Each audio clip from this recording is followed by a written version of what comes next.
True. Yeah. This reminds me, I wanted to share with you because I thought of this. My dad wrote a book. He actually wrote several. But in the book, he had a fictional character who was based on himself, had a different profession, but the same backstory with my brother who, his kid who committed suicide.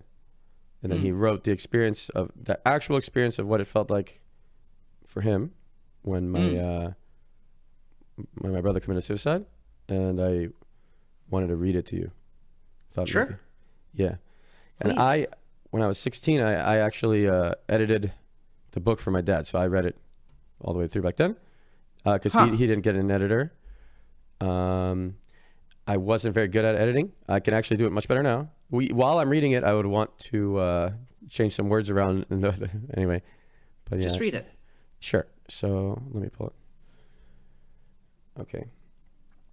Okay. So it goes...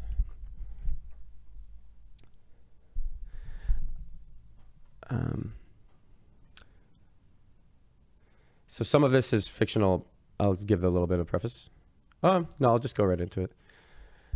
I tossed and turned in bed, but couldn't fall asleep, as every night since my personal tragedy happened in midsummer of that same year. My son had been suffering from a severe depression for several months, and I did sometimes fear the worst. So when my wife called me at work on that evening and said that his room was locked and he wouldn't respond to calling his name and knocking on the door, death immediately reared in my mind and my heart palpitated with a pang. I shouted, "My son is dead," and I started sobbing savagely and uncontrollably. My secretary drove me home. Someone climbed to the rear window of his room and broke it, then immediately screamed to call the paramedics. Leora, her name's really Judy. Judy ran to Guy's room, the secretary following on the steps.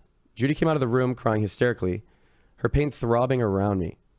The paramedics came and she re-entered the room with them, but they could only confirm Guy's death. I howled even more, but did not have the strength of mind to even think about entering Guy's room. I ran up and down, back and forth in the house. I stood up again, sat again, lay down on the floor and twisted in all forms and directions, but I could not escape the terrible situation. I screamed for my son and hoped that he would immediately come out of the room. I saw Judy breaking out from Guy's room, dashing past everyone in the corridor, ripping out her hair, and rushing to her bedroom, door slamming behind her. And I still twisted around in frenzy. This is not true. How do I get out of this nightmare? My mind raged. Where do I hide now for eternity? At nights I could not sleep, daydreaming deliriously about my son in conversation and activity with me. During the day I had to face all those annoying friends and colleagues who honestly, with good intentions, were torturing me with the meaningless words, all of them repeated endlessly, as if they had rehearsed together. You have your family to take care of, as well as your police work. Be strong. Someone's calling me. What? Sorry, 1-800 number. This is the worst thing. As if I needed to be told all this. Were not for these cursed obligations, I would emulate Guy's suicide and be immediately released from the pain. And anyway, how could I betray his memory by tending to things as meaningless and trivial as personal achievement, status, and career? The constant, unbearable, relentless pain weighing down on my chest like 100 tanks parked on it, and the need to perform work and other daily duties was now utterly meaningless.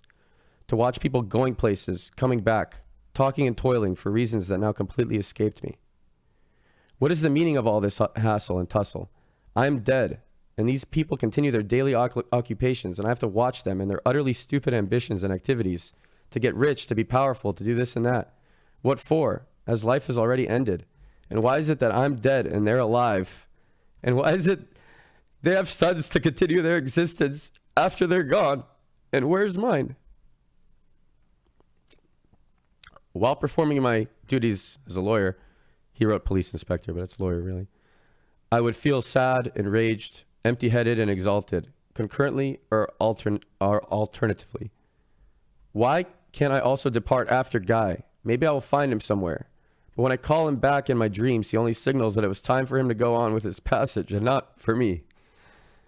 I have family, duties, and a city's population to protect here. The same population who couldn't honestly give a fuck about Guy's death. Can anyone understand the city's treatment of me? As the weeks and months passed, Black horror settled in my mind. My own darkness engulfed, sucked, and suffocated me. Inescapable misery constantly bashing my heart, gashing wounds of unbearable pain. Memories of my son melted my brain like butter in boiling vapor, driving me insane. And the worst was the impossibility, the absolute impossibility to run away and to vanish and disappear. There was nowhere to hide, except if blessed sleep came to me some nights after many hours of twisting in my bed. No appetite for food, for sex, or achievement whatsoever. No ambition to make even the slightest advance. Only the burden in my chest getting heavier every day, and the nagging dread that in time I will forget Guy and desert him.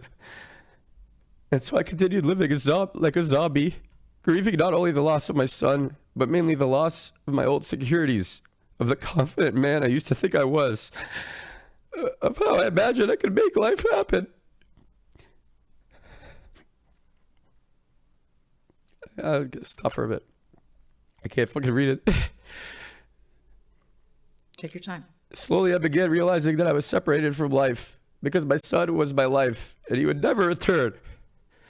I had lost my connection to the part of myself that I could not, without my son, satisfy.